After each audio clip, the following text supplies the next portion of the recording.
خود تو نماز کو جاتا تھا, ہمیں نماز کا حکم نہیں دیتا. اگر یہ ہمیں حکم دیتا ہم بھی نماز پڑھتے, ہمیں اس نے کبھی دین کی طرف نہیں بلایا. اللہ فرمائے گا ان سے, کس سے؟ بیوی سے, جو اگر فرمائش کرتے تھے میں نے آج آئس کریم کھانا ہے, آپ نے بھی گھر بیٹھ کے کیوں کھانا ہے, ہم تو آپ کو چوپاٹی لے جا کے کھلائیں. یہ محبت تھی آپ کی. کبھی نماز کی طرف بھی شوق سے لے گئے. اسلام انجوائے کرنے کے لیے منع نہیں کرتا, جتنا اسلام انجوائے کی اجازت دیتا ہے کسی مذہب میں اجازت. آپ نے ایک نہیں 40 آئس کریم کھائے, ہفتے میں ایک بار بھی روز کھائے, گھر میں بیٹھ کے نہیں, آپ کسی گارڈن میں بیٹھ کے کھائیں, لیکن شریعت کی حدود پہ رہ کے کھائیں. اس سے اسلام منع نہیں کرتا. ہمارے مذہب میں نہ رہبانیت ہے نہ دقیانوسیت ہے. ہمارا مذہب کہتا ہے انجوائے کرو, بس گناہ مت کرو, بس گناہ چھوڑ دو, باقی سب کرو. آپ پارک میں جانا چاہتے بالکل جاؤ, سیر سے اسلام تھوڑی منع. اور مذاہب میں وہ لوگ جو کہتے ہیں گھروں میں بیٹھو رات دن مالا جپو, اسلام کہتے ہیں سیرو فی الارض, جاؤ جہاں کی سیر کرنا چاہتے ہو, لیکن وہاں جا کے گناہ مت کرو. اگر باغ میں جا رہے ہو تو ذرا پھول کو تھوڑی دیر کس نیت سے دیکھ لو. جب یہ اتنا خوبصورت ہے, بنانے والا کیسا, اس کا حسن یہ تو بنانے والے کا حسن کیا ہوگا. بلبل کی آواز دیکھو تو کھو مت جاؤ, یہ سوچو جس نے اس کو ایسی آواز پیدا کی ہے اس کے حسن جمال کا عالم کیا ہوگا. کبھی آسمان کی بلندی دیکھ کر بھی سوچو, آسمان اتنا بلند ہے, یہ مخلوق اتنی بلند, وہ بنانے والے کی بلندی کا عالم کیا ہوگا, عرفت کی بلندی کا عالم کیا ہوگا. یہ سوچو. آپ کہیں گے یہ سوچنے سے کیا ملے گا. ہمارے بزرگوں نے فرمایا 70 سال مالا جپ کر ذکر کرنے پر اتنا اجر نہیں ملتا 1 سیکنڈ اللہ کی مخلوق میں غور کرنے پر جتنا سوال ملتا.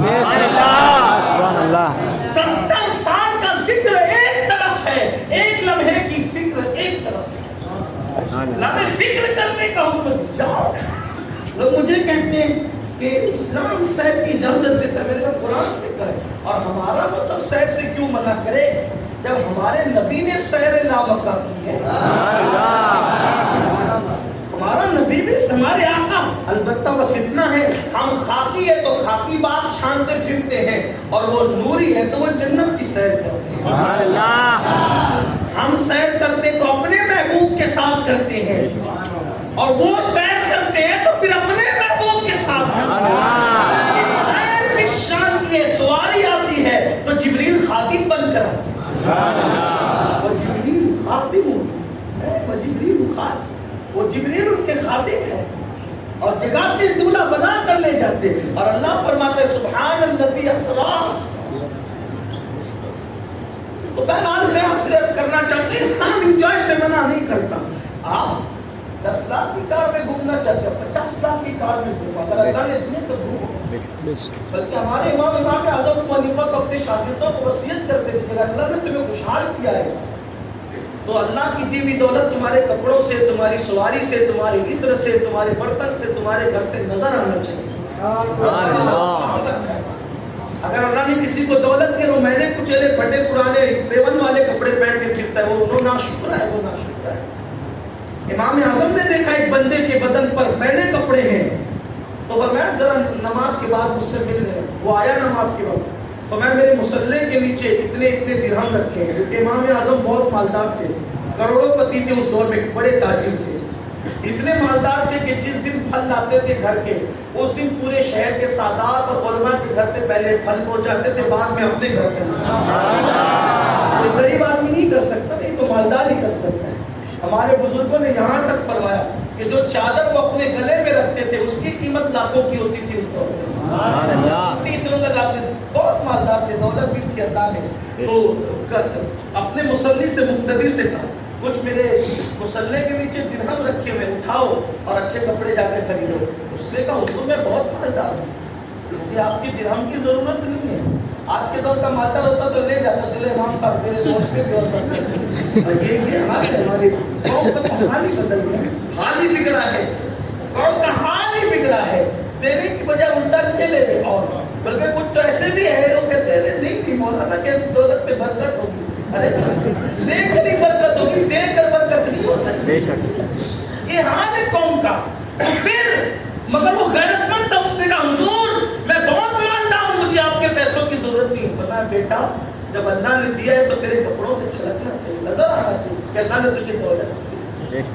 یہ تو تجھے بتانا چاہیے, اتنا بھی مت, غرور بھی مت کر, گھمنڈ بھی مت کر, لیکن تیرا لباس دیکھ کر لگے کہ مالدار ہے, تیرا دسترخوان دیکھ کر لگے یہ مالدار ہے, تیرے بدن کی عطر کی خوشبو سے لگے کہ یہ مالدار ہے. کیوں؟ کیونکہ شکر کا یہ بھی طریقہ, شکر کا یہ بھی طریقہ ہے. وَأَمَّا بِنِعْمَتِ رَبِّكَ فَحَدِّثْ, اللہ کی نعمتوں کا چرچا کرو. چرچا اس طرح بھی ہوتا ہے, اگر اللہ نے دیا قیمتی سواری ہونی چاہیے, اللہ نے دیا قیمتی گھر بھی آپ کا ہو, کوئی بات نہیں, لیکن اللہ کی ناراضگی مول جرائم مت کرو. پاپ جتنی حد ہے شریعت میں اس کو پار مت کرو. وَالْحَافِظُونَ لِحُدُودِ اللَّهِ, اللہ کی حدوں کی حفاظت کرو, اللہ کی حدوں کی حفاظت کرو. تو اس وقت اس کی بیوی اور اس کے بچے کہیں گے کہ ہمیں خود نماز کو جاتا ہے, ہمیں نہیں کہا. بابا کے چہرے پہ داڑھی تھی, ہمیں نہیں کہا داڑھی رکھنے, ہمیں نہیں کہا. یہ خود راتوں کو تلاوت کرتا تھا, ہمیں نہیں کہا. سو آج ہم جہنمی ہیں, کیا اس کا حق نہ تھا؟ یہ اگر ہمیں راہ دکھاتا تو نہ مانتے. بیٹے وہ کہتے ہو اگر گھر میں رہنا ہے تو کما کے لا کے دینا ہوگا. ابھی بیٹا کمانے لگتا ہے, کیا یہ نہیں کہہ سکتے اگر گھر میں رہنا ہوگا تو نمازی بننا ہوگا؟ یہ نہیں کہہ سکتے گھر میں رہنا ہوگا تو داڑھی رکھنا ہوگا. جب تک کہ تلاوت نہیں کرے گا مجھ سے بات نہیں کرنا, یہ نہیں ہوگا. جب سالن میں نمک زیادہ ہونے پہ بیوی کو مار سکتے ہو تو نماز نہ پڑھنے پہ اس کو ڈانٹ نہیں سکتے. اپنے نفس کے لیے سارا ظلم کیا اور آخرت سنوارنے کے لیے کوئی تگ و دو نہیں. کیسے بت بن کر کے بیٹھے ہیں ہم, کیسے جرائم میں ڈوب گئے ہم. آخرت کی فکر کرو تو جانتے کیا ہوگا اس نمازی صاحب اور حاجی صاحب کا, ہر سال عمرہ کرنے والے حاجی صاحب کا انجام کیا ہوگا. گھر میں اسلامی ماحول نہ بنانے کے لیے اب تم کیا چاہتے ہو بتاؤ. اس کی بیوی بچوں سے کہیں گے بتاؤ کیا چاہتے ہو. دیکھو وہ بیوی بچے, یہ ہے قیامت, یہ ہے قیامت. قیامت اس کو کہتے ہیں. آپ کس دن میں ہیں, کس نیند میں, آپ کس فکر میں, آپ کہانی قصہ سمجھتے ہیں ان چیزوں کو. بیوی اور بچے کہیں گے مولا آج ہمیں جہنم میں جانے کا اوپر, یہ جنت کی طرف جانے والے ہمیں نظر آتے ہیں, اس لیے ہم یہ چاہتے ہیں کہ ان کی نیکیاں ہمیں ملے, کیونکہ انہوں نے ہمیں صحیح راستہ نہیں دکھایا, ان کی نیکیاں ہمیں ملے. اللہ فرمائے انصاف کا تقاضا یہ کہ اس کی نیکیاں میں تمہیں دیتا ہوں, نیکی اس کی بڑھ جائے گی. ابھی لینے والے حقدار باپ کی وہ گئے. اللہ فرمائے اب تو نیکی اس کی ختم ہوگی, اب کیا کریں, اب کیا چاہتے ہو. کہا کہ ہمارے گناہ ان کے سر ڈال دیے, ہمارے گناہ ان کے سر ڈال دیے جائیں. اس لیے میرے بھائیوں ایک دن وہ ہے جسے محشر کہتے ہیں, قیامت کہتے ہیں, وہ آنے والا ہے. اپنے حال پہ رحم کرو, اس کی تیاری کرو, گھر میں اسلامی ماحول, بیوی ماحول قائم کرو, اپنی جوانی کو عبادت کی طرف لاؤ. آئیں گی, طبیعت مائل ہوگی دھیرے دھیرے, نہیں ٹائم نہیں ملتا, ٹائم ملتا نہیں ہے, نکالنا پڑتا ہے. جب پیشاب پخانے کے لیے ٹائم نکال لیتے ہو, جب دوستوں کے لیے ٹائم نکال, دل پہ لاؤ تو صحیح. لیکن مولانا ماحول ایسا ہے نا, ہم بچ نہیں سکتے گناہ سے. جھوٹ بول رہے ہو, نفس اغوا کر رہا ہے, شیطان کی کٹپتلی بنے ہوئے ہو. آخری بات بس کرنا چاہتا ہوں, جو بچنا چاہے اللہ اس کو بچاتا ہے, جو کرنا چاہے اللہ اسے موقع دیتا ہے. ایک ٹائم تم آؤ اپنے شوق سے, دوسرے ٹائم اللہ اپنے کرم سے تمہیں خود بلائے. بڑا مہربان ہے. جب ایک نماز پڑھ لو ہاتھ اٹھا کے کہو مولا میری حاجتیں تو پوری کر دے, لیکن بڑی حاجت یہ ہے کہ تیری توفیق سے میں آیا نا, دوبارہ پھر کرم فرما کے بلا, تو توفیق دے دے. بس نیت تو کرو, اصل آنا چاہتے نہیں, پھر وہ غیرت والا ہے. تم نہیں آنا چاہتے بھی, وہ پرانا بھی بے شک, اس کی بڑی غیرت ہے. اس کا کیا جاتا ہے, کیا بگڑتا ہے اس کا. پوری کائنات سجدہ نہ کرے, وہ رب ہے, اس کی ربوبیت میں کوئی فرق نہیں ہو. وہ الہ ہے, اس کی شان الہ میں کوئی فرق نہیں آتا. وہ خدا ہے, اس کے خدا ہونے میں کوئی فرق نہیں آتا. ارے کعبے پر بت رکھ دیے گئے, اس کی ربوبیت میں کیا فرق ہے, اس کی شان میں کیا فرق ہے. بے نیاز ہے وہ, بے شک. کائنات میں کچھ بھی ہوتا ہے, اس کی شان میں کوئی فرق نہیں آتا. سب سجدے میں چلے جائیں, اس کا کوئی فائدہ نہیں. سب معاذ اللہ عبادت سے دور ہو جائے, اس کا کوئی نقصان نہیں. بے شک, بے شک. نفع نقصان سے پاک ہے وہ, وہ کسی کا محتاج نہیں ہے، محتاج ہم ہیں۔ عبادت کرتے تو اپنے بھلے کے لیے کریں، گناہ سے بچتے تو اپنے بھلے کے لیے بچیں۔ اسی لیے یاد رکھنا، آنا چاہو گے ایک بار تم للن کے دو نا مجھے بلا لے تو پھر بلائے گا، اپنی رحمت سے وابستہ رکھ کے رکھے گا۔ اور کہو گے گناہ سے بچا لے، ایسی جگہ سے بچا کے نکال دے گا کہ گمان تالے پڑے رہیں گے، تالے توڑ دے گا۔ آپ کو نہیں پتا کہ جب زلیخا نے حضرت یوسف علیہ السلام کو زنا کی اور بدکاری کی طرف بلایا، اتنا آسان تھوڑی تھا بچ کے نکلنا۔ 7 دروازوں کے اندر لے گئی زلیخا، بادشاہ کی بیوی، 7 دروازوں کے اندر لے کے ہر دروازے پہ تالا ڈالا۔ یوسف بھاگ کے جائے گا کہاں، پکڑ ہی لوں گی۔ بے شک توجہ کرنا، دھیان دینا۔ اگر آپ نے کہا ہم نہیں بچ سکتے، بچنا اپنا کام بھی ہے، اپنی اوقات اور حیثیت بھی ہے کہ بچے بچاتا وہ ہے۔ بے شک نیت آپ نے ہم نے کرنی، بے شک نیت آپ کی ہم نے کرنی، پھر اس کا کرم دیکھو کیسے سنبھالتا ہے۔ بے شک جیسے گرنے والے کو ماں سنبھال لیتی نا بچے کو، چھوٹے بچے کو، اس کی رحمت اس سے زیادہ بڑھ کے سنبھالتی۔ سبحان اللہ۔ ہم تو مائل بدکرم ہے، کوئی سائل ہی نہیں، راہ دکھلائے کسے، راہ رب منزل ہی نہیں۔ تو زلیخا نے 7 تالے ڈالے، 7 ہر کمرے پر ایک، 7ویں کمرے میں دی کہ میرے ساتھ ایسا کرو۔ آپ نے کہا معاذ اللہ، میں نبی کی اولاد ہوں، بے شک میں آدھے پیغمبر ہوں، نبی کا بیٹا ہوں میں، میرا باپ یعقوب نبی، میرا دادا اسحاق نبی، میرا پردادا ابراہیم نبی، سبحان اللہ۔ نبوت کا گھرانہ ہے، میں یہ کام کروں گا۔ زلیخا خوش تھی، باپ کے کہاں جائیں گے، تالے تو میں نے اور ایک نہیں 7 تالے ڈالے۔ مفسرین کہتے ہیں یوسف علیہ السلام دوڑے دروازے کی طرف، زلیخا تو بے فکر تھی نا کہ کہاں جا سکتے، تالا میرا، چابی میرے پاس، اور ایک نہیں 7۔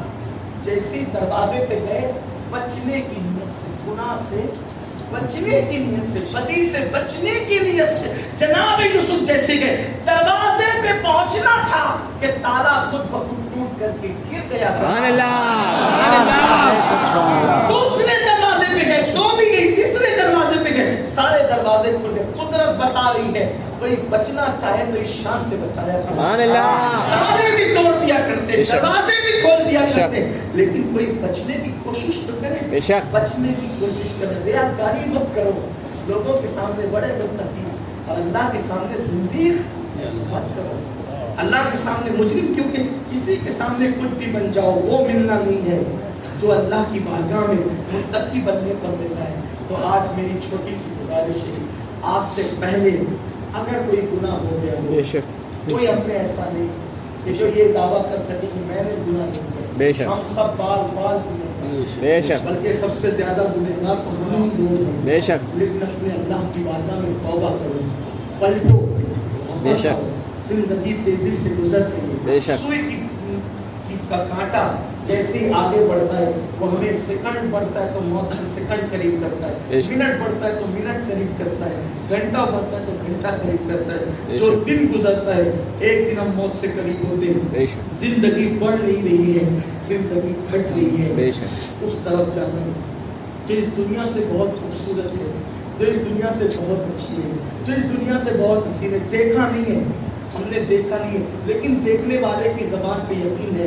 اس نبی نے فرمایا یہ دنیا کھیل تماشا، اس سے بہت حقیقی دنیا وہ ہے، یہ ختم ہونے والی، وہاں ختم نہیں ہو جائے، یہاں زیادہ کھا لو تو بدہضمی ہو جائے، نہیں کھانا ملے تو کمزور ہو جاؤ، وہاں کا حال یہ کہ کھاتے رہو، پسینہ خوشبودار بن کے نکلتا رہے گا، نہ تکلیف ہوگی نہ مصیبت ہوگی، اور وہاں جنت ہے، اللہ کا دیدار ہے، رسول اللہ کا دیدار ہے، بزرگوں کو چاہتے ان کا دیدار ہے، بہت حسین ہے وہ دنیا، اس کے لیے تیاری کرو، یہاں سے نکلنا ہے ہمیں، اور اس کے لیے پہلے نمبر پر ایمان مضبوط کرو، نمازوں کی پابندی، عبادتوں کی پابندی، گناہ سے بچنے کا عزم کرو۔ آج سے پہلے کوئی گناہ ہوا اللہ کی بارگاہ میں سچی توبہ کرو، گڑ گڑاؤ، میرے لیے نہیں اپنی آخرت کے لیے، اپنے اللہ کو راضی کرنے کی کوشش کرو، رو اس کو مناؤ، سب کو منا کر کے دیکھ کے چھوڑو سب کا فراق، محبت سب سے کرو، لیکن اس کی رحمت کی طرف رجوع کرو، سب کے ساتھ اچھا سلوک کرو، دل لگانا ہے تو اس سے لگاؤ، دل لگانا ہے تو اس کے محبوب سے لگاؤ، رویا کرو، کسی کو راضی کرنے کی فکر مت کرو، اس کو اور اس کے محبوب کو راضی کرنے کی فکر کرو۔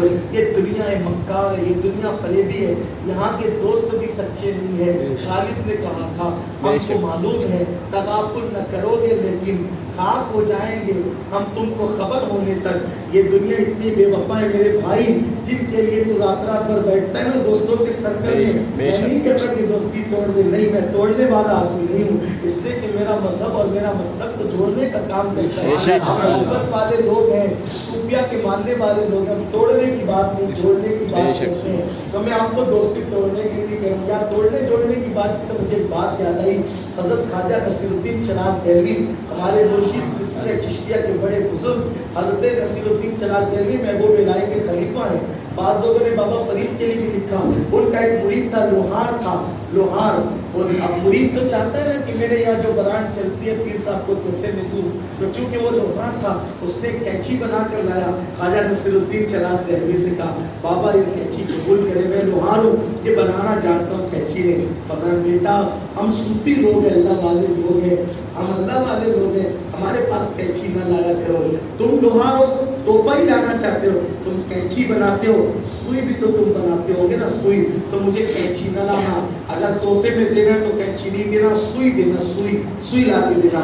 اس نے کہا بابا یہ سوئی اور کینچی میں فرق کیا ہے؟ خواجہ نصیر الدین دہلوی نے فرمایا کہ کینچی جو ہے وہ ایک کو دو کرنے کا کام کرتی ہے، کینچی ایک کو دو کرنے کا کام کرتی ہے، اور سوئی دھاگا دو کو ایک کرنے کا۔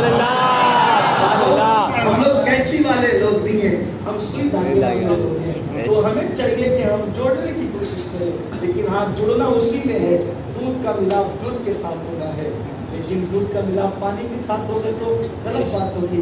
تو ہم جوڑنے آئے ہیں کس کو؟ عاشقان رسول کو عاشقان رسول سے جوڑنا ہے، شکینہ سے جوڑنا ہے۔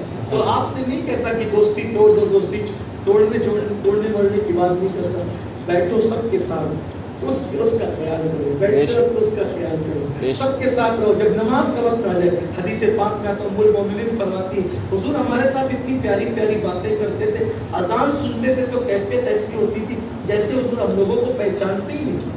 اذان کے بعد حضور کی توجہ صرف نماز کی طرف ہوتی ہے، جیسے حدیث ہمیں پہچانتے ہی نہیں، یہ کیفیت۔ اذان کے بعد حضور میں کسی کی رعایت نہیں کرتے، نکل جاتے تھے۔ مطلب کیا؟ جب تک یار نے نہیں بلایا تمہارے ساتھ بیٹھنا ہے، یار کا بلاوا آیا تو پھر تم کھاؤ، چلو سبحان اللہ، خوب محنت کرو تجارت پہ خوب، لیکن جب یار کا بلانا آ جائے اب تجارت کیا، تجارت کی اوقات کیا، اب یار کی طرف چلو، بے شک، سبحان اللہ، خوب سو شان سے، نیند کے مزے لو، نرم نرم گدے پہ لے سکتے ہو، کوئی بات نہیں، اللہ نے دیا ہے تو دے دو، لیکن جب یار کی طرف سے بلاوا آ جائے حیا علی الصلاۃ، پھر نرم گدا کیا، چھوڑو پھینکو اس کو، یار کی طرف چلو۔ کیوں؟ کیونکہ دیا نرم گدا تو اللہ نے، تو جس نے دیا اسی کی طرف جائیں گے، اس کو چھوڑیں گے۔ تجارت دی اللہ نے، جس نے دیا اس کی طرف جائیں گے، اس کو چھوڑیں گے۔ دوست دی اللہ نے، اولاد دی اللہ نے، جب تک اس کا بلاوا نہیں، یہاں بیٹھے تھے آواز آئی چلو، تو یہ کیفیت ہونی چاہیے۔ دوستوں کے ساتھ بیٹھو، سب کے ساتھ بیٹھو، لیکن ایک بات یاد رکھنا، دنیا اتنی مطلبی مکار اور فریبی ہے، کہتے ہیں جہاں گڑ ہوتا ہے وہاں مکھیاں ہوتی ہیں، جہاں گڑ ہوتا ہے وہاں مکھیاں ہوتی ہیں۔ یہ دوست اسی وقت تک رہیں گے جب تک آپ کے پاس مال ہے، عزت ہے، وقار ہے، شان ہے، اور کچھ نہ رہے گا تو چلے جائیں گے۔ اور اگر بہت زیادہ وفادار دوست ہے تو کہاں تک نبھیں گے؟ قبر تک ساتھ آئیں گے، منہ پہ مٹی ڈال کر ایسے جائیں گے جیسے پہچانتے ہی نہیں تھے کہ کون کام آئے گا قبر میں، اللہ کے بندے کام آئے گا۔ اس لیے اس کو بلاؤ، اس کو راضی کرو۔ اللہ ہم سب کو توفیق دے، گفتگو کے درمیان اگر کوئی غلطی ہو اللہ تعالیٰ معاف فرمائے، اللہ ہمیں سچا اللہ رسول کا وفادار بنائے، توفیق عطا فرمائے، دین سے جڑیے، دین داری سے جڑیے۔ الحمدللہ آپ کے ماشاءاللہ شہر میں وہ علماء کرام اور بہت ساری سنی تنظیمیں خدمت آئی ہیں، آپ کی طبیعت جس سے جڑنا اس سے جڑیے، لیکن ماشاءاللہ سنی دعوت اسلامی کی تحریک آپ کے درمیان ہے، ایک اچھا پلیٹ فارم ہے عشق رسول کے حوالے سے، آپ ان سے جڑیے۔ اگر آپ جڑنا چاہتے ہیں تو ہمارے مولانا یونس رضوی صاحب تشریف لائے دبئی سے، کے پاس اپنے کام وغیرہ نکالیے، آپ سے رابطہ کریں اور انشاءاللہ تعالیٰ اگر آپ اپنے علاقوں میں مکتبہ اجتماع شروع کرنا چاہتے ہیں ان سے رابطہ کریں گے، آپ کی رہنمائی کریں گے۔ السلام علیکم۔